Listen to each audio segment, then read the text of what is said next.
Hello viewers, नमस्कार। Path finders bye Unacademy IAS के YouTube channel पर स्वागत है। So friends, Republic Day parade एक बहुत ही इंपॉर्टेंट इवेंट होता है भारत के लिए, तो ऑब्वियसली होता ही है।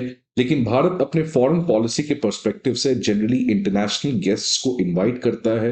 ये एक सिंबॉलिक होता है, बट स्टिल इट शोज कि वेयर इंडियाज प्रायोरिटी लाइज। और अब फाइनली इस रिपब्लिक डे परेड में कौन हमारा गेस्ट लिस्ट होने जा रहा है, उसका कंफर्मेशन आ चुका है। बिकॉज यूरोपियन यूनियन के जो लीडर्स हैं, they have finally accepted India's invite to be the chief guest, और अब वो भारत आने जा रहे हैं। अब फ्रेंड्स, ये जो पर्टिकुलर डेवलपमेंट सामने नजर आते हुए दिख रहा है आज, इसके इंटरनेशनल रिलेशंस के पर्सपेक्टिव से और भारत के फॉरेन पॉलिसी के पर्सपेक्टिव से दो इंपॉर्टेंट मायने हैं, दो इंपॉर्टेंट एनालिसिस है, जिसको मैं आपके सामने आज रखने का प्रयास करूंगा। बट उस एनालिसिस में जाने के पहले मैं आपको थोड़ा डिटेल बता दूं कि आखिरकार ये क्या न्यूज अब सामने आ रहा है। तो न्यूज बेसिकली क्या है कि यूरोपियन यूनियन के जो लीडरशिप है, उन्होंने कन्वे किया है that they have accepted Indian invitation for the Republic Day parade as the chief guest.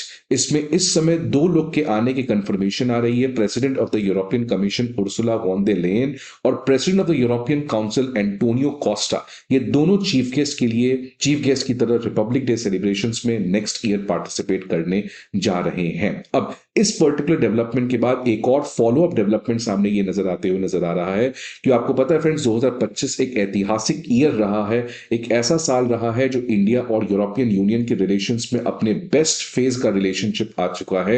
ये इसीलिए बिकॉज 2025 में पहली बार जो यूरोपियन कमीशन है वो एक साथ भारत आया था। यूरोपियन कमीशन में आपको पता है फ्रेंड्स, एक तो यूरोपियन यूनियन के president Ursula von der Leyen और साथ ही साथ यूरोपियन यूनियन के 27 कंट्रीज के 27 रीजनल कमिश्नर्स ये एक साथ भारत आए थे। ये कभी भी इस तरीके से किसी भी कंट्री में पार्टिसिपेट नहीं करते हैं, लेकिन ये पूरा इकट्ठा एक साथ 27 रीजनल कमिश्नर्स और यूरोपियन यूनियन के प्रेसिडेंट एक साथ भारत आने का काम की थी 27-28 फरवरी 2025 में, जो कि एक पाइवटल मोमेंट था, एक लैंडमार्क मोमेंट था इंडिया और ईयू के रिलेशन में। अब क्योंकि ये खबर सामने नजर आते हुए दिख रहा है, तो इससे एक बात कंफर्म है कि जो अगला इस तरीके का इंडिया ईयू लीडर समिट होने जा रहा था, जहां पे अगेन ईयू के तमाम रीजनल कमिश्नर्स और ईयू के प्रेसिडेंट भारत आने जा रहे थे, अब क्योंकि यूरोपियन यूनियन ने एक्सेप्ट कर लिया है रिपब्लिक डे का इन्विटेशन और वहां की प्रेसिडेंट भारत आ रही है, विच मींस अब ये जो सेकेंड लीडर समिट होने जा रहा है अगले साल, जो पहले अर्ली 2026 में होना था, अब इनफैक्ट जनवरी 25 और 27 मतलब जस्ट रिपब्लिक डे सेलिब्रेशन के बाद होते हुए दिख रहा है। तो फ्रेंड्स, ये बैक टू बैक जिस तरीके का दो ऐसा मीटिंग एक साल के गैप के अंदर होना, ये क्लियरली बताता है that west and specially EU has found a new love in India. और यही बताता है कैसे आज ईयू जो है वो पूरी तरीके से भारत के साथ अपने रिलेशन को अच्छा करने का प्रायोरिटाइजेशन कर रही है।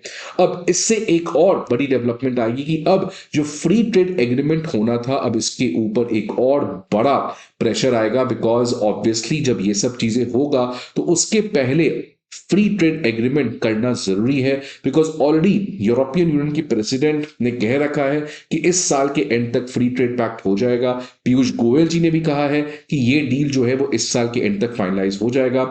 अब क्योंकि ये पर्टिकुलर समिट का जो एक्सेप्ट इनविटेशन है, इसको एक्सेप्ट कर लिया गया है, मतलब ऑब्वियसली ये जो मीटिंग है इसके पहले इस फ्री ट्रेड एग्रीमेंट को कंफर्म कर लिया जाएगा, सो दैट ये जो विजिट है इसको इस समय इस पर्टिकुलर फ्री ट्रेड एग्रीमेंट को डिक्लेयर किया जाए। तो फ्रेंड्स, एक पॉजिटिव तरीके का रिलेशन यहां पर बनते हुए नजर आ रहा है। अब यूरोपियन यूनियन के साथ हमारा केवल फ्री ट्रेड एग्रीमेंट और ये जो इंडिया ईयू समिट है, रिलेशन केवल यही नहीं बढ़ा है, बट रिलेशन हर एक एस्पेक्ट में बढ़ा है। इनफैक्ट आप देख सकते हैं 2023 में हमारा पहला EU India trade and technology council का मीटिंग हुआ था, जो ईयू इस समय केवल यूएस के साथ रखता है।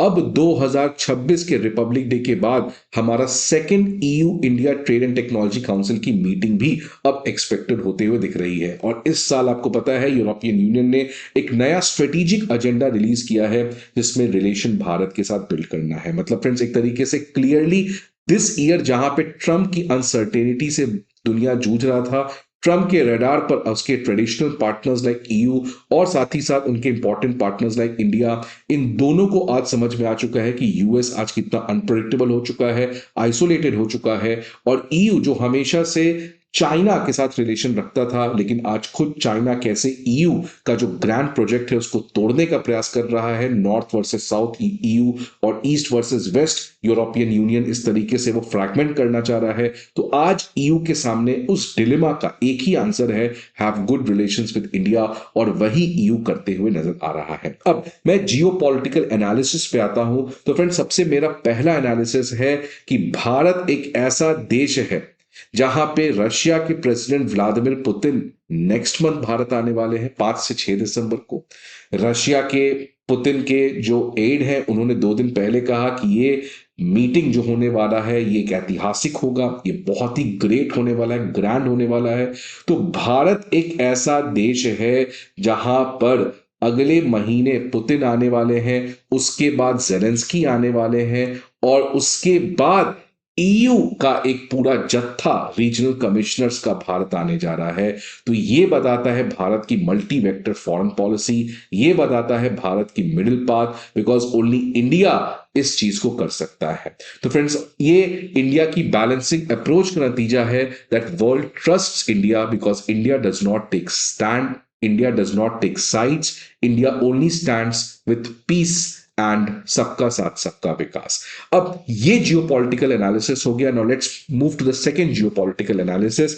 ये जिस तरीके से वेस्टर्न कंट्रीज का बैक टू बैक भारत के साथ रिलेशन बनाने का प्रयास, ये भी बताता है कि ट्रम्प की आइसोलेशन की वजह से जो न्यूक्लियर जो सिक्योरिटी अम्ब्रेला है ट्रम्प का, वो टूट चुका है, ट्रांस अटलांटिक वर्ल्ड ऑर्डर बिखर चुका है, और उस ट्रांस अटलांटिक वर्ल्ड ऑर्डर के बिखरने से सबसे ज्यादा किसी को फायदा इस समय हो रहा है, तो वो है भारत को। आपने देखा रिसेंटली G20 में ऑस्ट्रेलिया कनाडा के साथ भारत ने एक ट्राइलैटरल पार्टनरशिप लॉन्च कर दिया टेक्नोलॉजी और इनोवेशन को लेकर। काफी ऐतिहासिक विजिट हुई, इन मीटिंग हुई इन तीनों लीडर्स के बीच में। प्राइम मिनिस्टर मोदी ने रिसेंटली जापानीज लीडर सनाई तकाइची से बात की, उस समय जब चाइना और जापान का रिलेशंस अपने वर्स्ट लेवल पे है।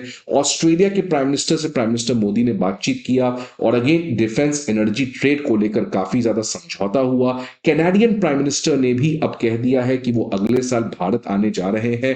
तो फ्रेंड, जिस तरीके से ये आज western countries back to back Bharat के पास अपने रिलेशंस को बढ़ाने का प्रयास कर रहे हैं, ये क्लियरली बताता है that the future of the world is going to be India, because Western countries back to back Bharat के साथ रिलेशंस को बनाने का प्रयास कर रहे हैं। तो फ्रेंड्स, ये काफी पॉजिटिव न्यूज है। लेट्स सी अब इस पर्टिकुलर मीटिंग में क्या क्या आउटकम निकल कर आता है। We hope for the best. I hope आपको ये वीडियो अच्छा लगे। See you again in some other video. Till then, goodbye and take care.